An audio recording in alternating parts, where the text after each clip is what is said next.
متینگا CHP یا گلستانبولی دبن تدبیرین امنی ین آوارته دا بریوچو علاقه که گلکی زیده جهرا خلکی وادید. متینگا کو به بیشتریا 100,000 کسی بریوچو با آخافتنا مالباتین کو اندام وان جبر دوزا پارکا گزی هاتبون گرتن چند کسین خزان و مالباتین کسین کو دبویرا گزی دا جیانا خوش دستابون دست بیکر. ده همو آخافتنان دا هری زیده بحثا نبونا دادوری و مافین روی هاته کرن. کلشتاروغلو جی دستلات به اوتوریتربونی پیناسه کر و سوز دا که اوی ده هلبجارتنان da davaya destilatı binin. 85 milyon adaleti arıyor ve milletin sesi var burada. Milletin sesi bugün Maltepe'de yüksek. İro dengi 85 milyonan libera. Destilat her kudiçe behtir otoriter de bu behtir jidadveriye dur dike ve behtir xalatyan dike. Delbjartna اول دا و اون کو آلیگری اوتوریترینا وندا بکن. استانبول وندا کرن و ترکیه جی وندا بکن. اون کو آلیگرین با دادوری و کهویه و بسر کن و 85 milyon kazanç بکن.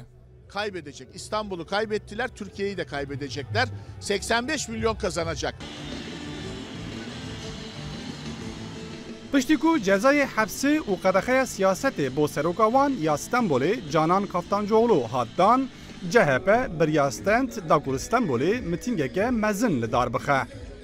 همو شاردارین باجارین مزنین CHP'yi و کادروین CHP تفدا لمیتینگه آماده بون. همو پارتی و سازی و دزگهین مدنی جی با وی میتینگه هاتبون بخوندن. CHP وان میتینگان وکه دستپیکا به دستخستنا دستلات و دویل آنینا نبونا آزادی و دادوری پیناسه دکه.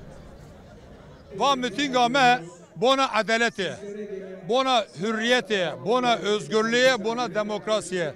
Na de memleket ne va demokrasi ne maya, adalet ne maya, hukuk ne maya, özgürlük ne maya, va güç na le memleketi istibdat rejimi heye. Va millet bona adalete, bona hukuke, bona demokrasi le bedergi hamu toplanmış buna. Mitinga mezin ba axaftına Kılıçdaroğlu berdevam kir.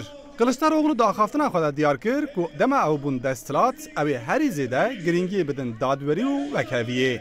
Her wiha Kılıçdaroğlu dibêje ku ew ê koçberan jî li welatê wan vegerînin û nehêlin ku li vî welatî mafên tu kesî jî bêne binpêkirin.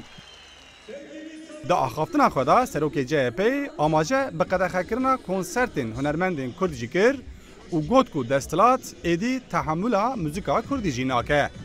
Piştî axaftina Kılıçdaroğlu miting bi stran û govendan bi dawî hat. Rawîn Stêk, Rûdaw, İstanbul.